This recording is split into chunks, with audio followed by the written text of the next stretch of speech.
Most towns hold a grim history. Some are more well hidden than others. Some are famous for the gruesome incidents. Here is another set of cold cases that rocked the nation.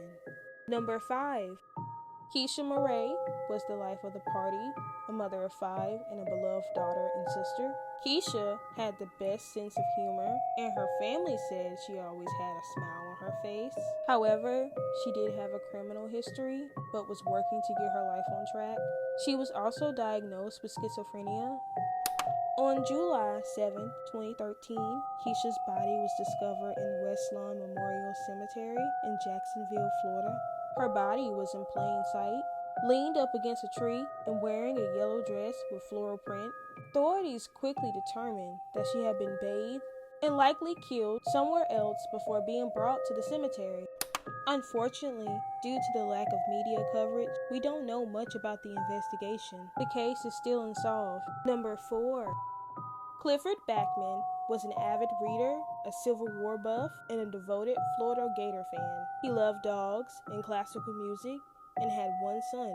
Although his relationship with his son, Ryan, was strained, they were working on it. Clifford was a superintendent in the commercial construction industry in Jacksonville, Florida. On Saturday, October 10, 2009, Clifford visited a construction site to get some work done. He wanted to clean the site up and make sure everything is going smoothly. Around noon, Clifford is shot once in the lower left side of his back. After being shot, he called 911 and relayed his description of his attacker. He said it was a black male wearing a red shirt and possibly red shorts. After that, Clifford lost consciousness and later passed away at a local hospital. In March of 2013, after the leads dried up in his father's case, Ryan met up with Senator Aaron Bean and drafted a bill to create a cold case task force. The bill was passed in April of 2015 by the Senate Criminal Justice Committee. Unfortunately, Clifford's case has gone completely cold. Number 3. Sylvia Holtzclaw was a bank teller at Blue Ridge Savings Bank. She was described as a friendly and trustworthy bank teller who loved her job. On May 16, 2003, she was the only employee that afternoon when her life was taken. Around 12:50 p.m. on that day, her son David brought her a sandwich for lunch. A customer had came in shortly before he left.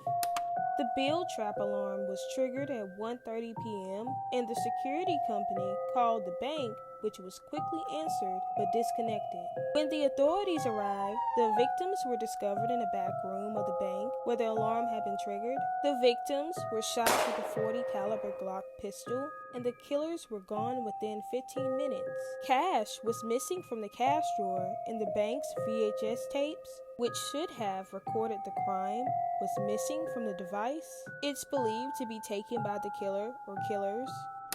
Police did get footage from a nearby gas station. A possible lead emerged as a red vehicle. It could be seen driving towards the bank and leaving the bank during the time the bank could have been getting robbed.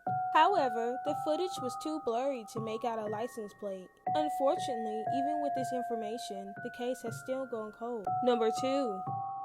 In 2004, Silene Eddie, also known as Erica, was 15 years old and living in Columbia, South Carolina. Silene's mother, Brenda McCoy, had adopted her at the age of 5 after fostering her for 2 years.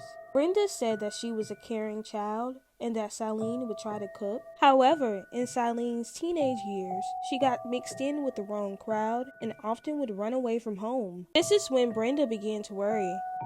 On Thursday evening, April 15, 2004, Silene left her house between 7 and 7:30 p.m. and headed towards her neighbor's house, who lived around the corner. The reason for the visit was unknown, but Silene would do this often. Unfortunately, she was never seen or heard from again.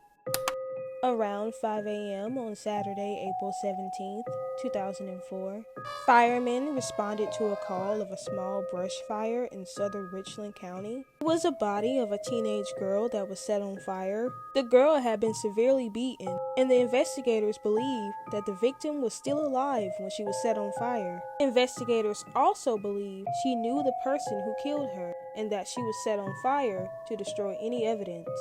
The body was identified as Silene through dental records and a necklace with a charm of a shoe or boot. It was found around her neck and was identical to the necklace that Silene usually wore. But without any evidence or any leads, the case went completely cold. Number 1. Kimberly Randall was a daughter, friend, and sister. However, her life was not perfect, as she was experiencing homelessness, but her family expressed that she was deeply loved.